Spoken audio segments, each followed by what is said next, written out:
खबर आपको देंगे इस्लामाबाद हाई कोर्ट से, जहां पर साइफर ट्रायल पर हुक्म इम्तना की इस्तदा मुस्तरद कर दी गई है। अदालत ने बानी पीटीआई की दरखास्त पर विफाक को नोटिस जारी कर दिया है। इस्लामाबाद हाई कोर्ट की जानिब से साइफर ट्रायल पर हुक्म इम्तना की इस्तदा मुस्तरद कर दी गई है। तफसीलात हासिल करेंगे। डॉन न्यूज के नुमाइंदे उमर मेहताब बर्नी हमारे साथ मौजूद हैं। उमर, बताएगा, नोटिस जारी कर दिया गया है, विफाक को क्या कहा गया है?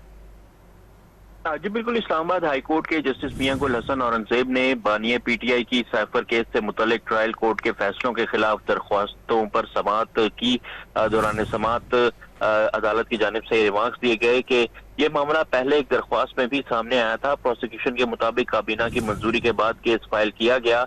पीटीआई के वकील की जानिब से कहा गया कि इस दरख्वास्त में हमारा केस ये है कि ऑफिशियल सीक्रेट एक्ट एक स्पेशल लॉ है। स्पेशल लॉ होने की वजह से इसके तहत होने वाली कार्रवाई के लिए भी खुसूसी तरीकाकार अपनाया जाएगा। कानून में लफ्ज शिकायत लिखा है, न कि एफआईआर। हमारी दरख्वास्त की सपोर्ट में काफी सारे अदालती फैसले भी मौजूद हैं।